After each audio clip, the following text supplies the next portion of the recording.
Hello, my name is Nunes. I'm a PhD candidate from the University of Coimbra, Portugal, and this presentation called Livability Enhanced Through Design, the contribution of Jane Drew to the urban planning of Chandigarh is integrated into my PhD research.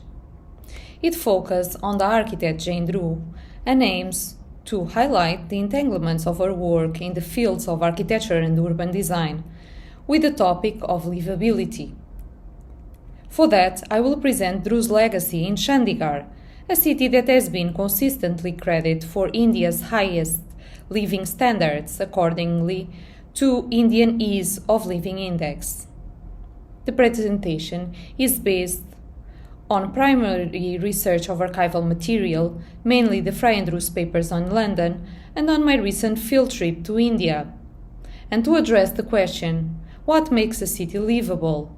I aim to highlight how Drew's vision of architectural design as a tool to promote equity and better quality of life for the users illustrates that livability can be enhanced through design. Starting with a brief introduction, Jane Drew was a British architect born at the beginning of the 20th century and graduated from the Architectural Association of London. Drew celebrated almost half a century of a career in which she authored an extensive and worldwide-spread legacy, giving significant contributions to the field of architecture, to the modern movement, and to tropical architecture. Besides, she accomplished numerous milestones as a woman architect, paving the way for future generations of female practitioners. The majority of her career was developed working in partnership with her husband Maxwell Fry.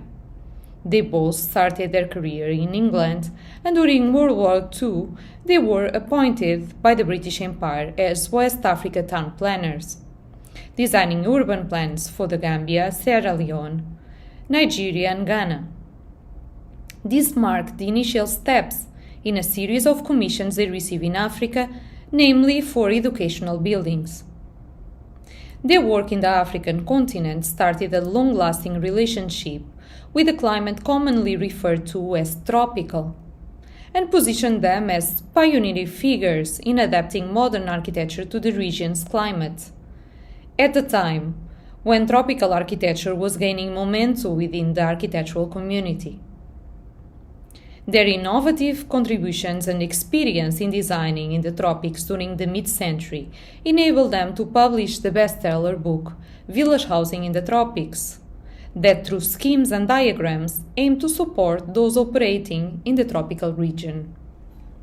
The book was published in 1947, the year that India got independence from the British Empire. Furthermore, the Indian Independence Act declared the partition of India into two independent nations, India and Pakistan, based on a religious division that led to widespread turmoil and mass migration of millions of refugees between the two countries in urgent need of relocation. The new political borders especially affected the state of Punjab, whose capital, Lahore, fell on the territory of Pakistan, leaving Indian Punjab with no capital. Prime Minister Nehru requested the construction of a new city, a symbol of freedom and progress, that also answered the post-colonial housing deficit with a strictly controlled budget. The modernist city of Chandigarh.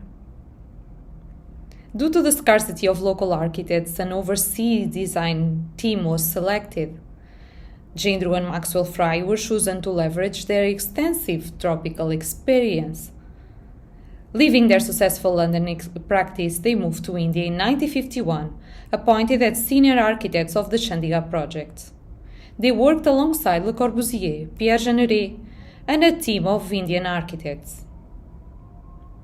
Le Corbusier designed the master plan of Chandigarh, dividing the city into functions: living, working, recreation, and circulation.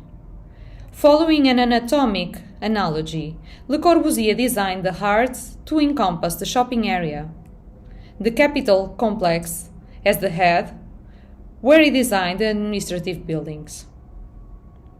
He positioned the university complex on the left, the industrial area on the right, and the Langs, or Leisure Valley, are a strip of continuous landscape greenery traversing the city. Finally, the circulatory system, or the veins, follows a functional rank that was coined by Le Corbusier as les sept voies, or the seven V's, V from the French word voie, which means road. It starts with the intercity arterial road called V1 and V2.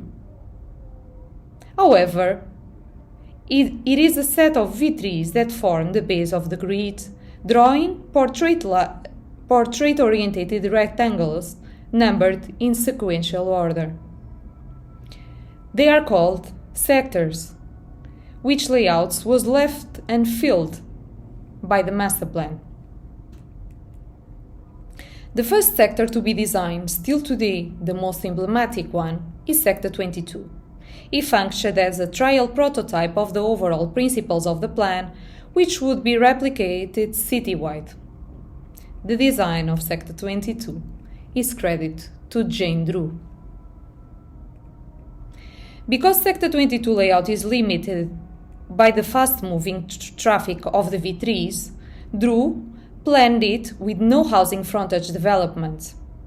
Instead, the sector is surrounded by walls that restrict access to the neighborhood interior to four midway vehicle entrances, which in addition fosters a sense of introversion and internal cohesion. V4 are the daily use roads called bazaar streets. They serpentine the interior sector, bisecting it transversely, and are filled with shops, markets, cinemas, and offices. To eliminate unnecessary crossings, the shops are only positioned on one side of the road. The V4s are connected to slow-moving loop roads, V5, that distribute the housing access throughout the sector and are complemented by V6. V7 are pedestrian footpath, and the rule of the V7 was extended to include V8s or cycle tracks. Both V7 and V8s are located along a green belt, variable in width that crosses the sector lengthwise, aiming to improve the walkability index of the city by turning it pedestrian and bicycle friendly. Jane Drew envisioned Sector 22 as a small world. For that, the green belt accommodates leisure, education, sports and health equipment to ensure each resident finds all the looked-for amenities and daily activities within a short walking distance from any dwelling, regardless of their social-economic status. This vicinity of functions and the equity of its distribution promote essential points in any livability index, namely environmental friendly mobility, better air quality, and time efficiency, pointing to a smooth routine for the residents. In Sector 22, the Green Belt has a market, 2 schools, a cinema, and a health center, the last one designed by Jane Drew. However, for other sectors, Drew also designed schools, a hospital, and a swimming pool. The public equipment is complemented by infrastructure, public services, transport and communication networks provided to the broader sector, turning it into a conceptually independent cell. The way Drew designed these buildings is also a key aspect to enhance the city's livability. As previously referred to, she pioneered tropical modernism. Without using air conditioning, Drew replaced glazed surfaces with perforated screens, prioritized shaded cross-ventilation by designing covered walkways, verandas, patios, and open spaces prolonging the free plans. These examples show how the passive control of the climate promotes sustainability, since the majority of the techniques and designs are still valid today. Furthermore, the road system segregating the traffic speed, the orthogonal grid, the repetition of standard sectoral layouts, and the continuity of certain elements in the plan, such as the green belts and the bazaar streets, permit easy navigation and space intelligibility. Returning to Sector 22 layout, the central green also divides private housing from governmental housing. In this presentation, I will focus on the house cluster in Sector 22D, referred to as Peon's Village. To fulfill Nehru's vision, the Chandigarh project should guarantee budget housing for all grades of governmental staff.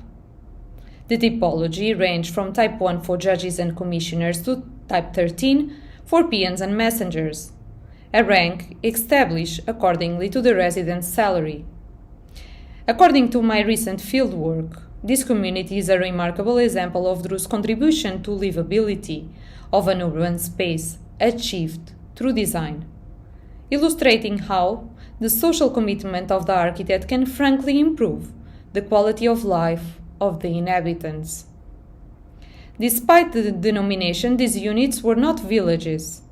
However, Dru assembled the house in village form to recreate the human scale and the community spirit present in the settlements where the inhabitants were coming from, mainly from rural outskirts.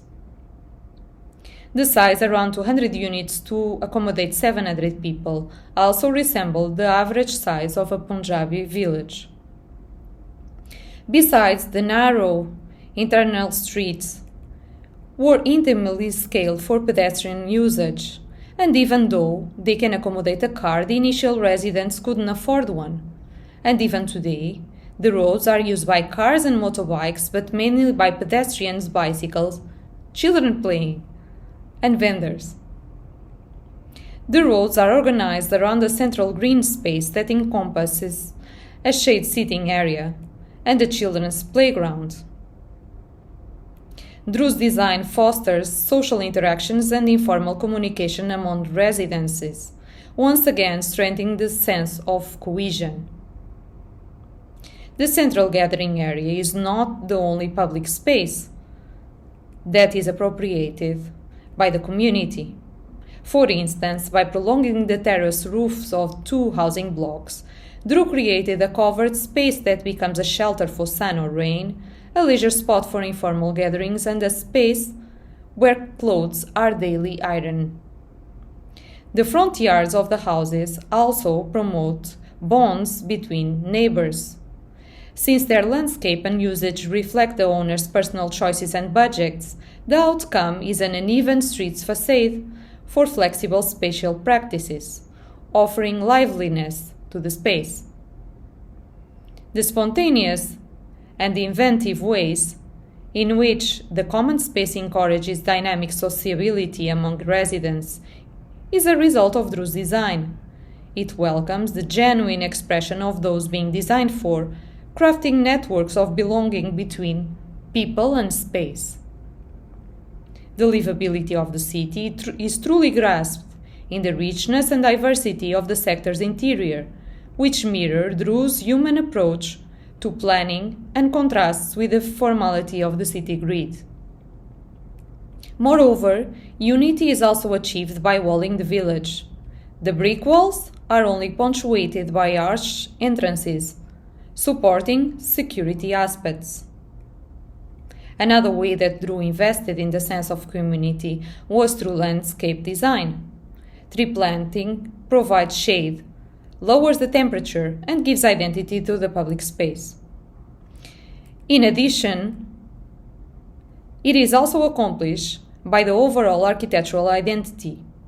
The scale of the buildings, low rise, low density in cubic forms of local brick, become the so-called Chandigarh style. House Type 13, to house the lowest income government employees, is a single-storied unit with 2 rooms, a cooking veranda, a bath compartment, and a water closet.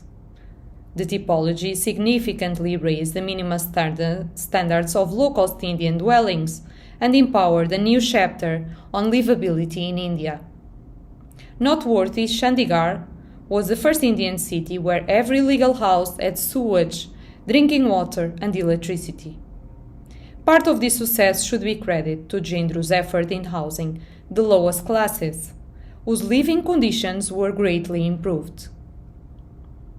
With an extremely controlled budget but profiting from an irrelevant land price, Drew compensated the size of the house with a generous backyard, planned to recreate an outdoor village atmosphere and facilitate the Indian outside living habits. Nowadays, the usage of these yards accommodates from small gardens to illegal constructions to allocate extended families. The awareness of local specificities was a way that Drew sought to attend to future owners' needs and aspirations towards better livability. Drew learned about local culture and traditions, namely religious and caste intricacies, domestic routines, and cooking habits, even grasping local languages, not only by in situ observations, but particularly by direct consultation with the people. Extensive meetings were complemented by the construction of mock-ups, testing prototypes, which were lived in, criticized, and improved. These methodologies decidedly contributed to the high livability of Drew's design and to their lively preservation 7 decades after. Gendru's socially engaged legacy in Chandigarh, considering Sector 22 layout or peon villages, encompassed a holistic approach that intertwined housing design with territorial, political, social, economic, and environmental aspects considered in any quality of life index. It is also representative of the great potential of design to foster inclusivity, equity, and enhance levels of livability. Thank you.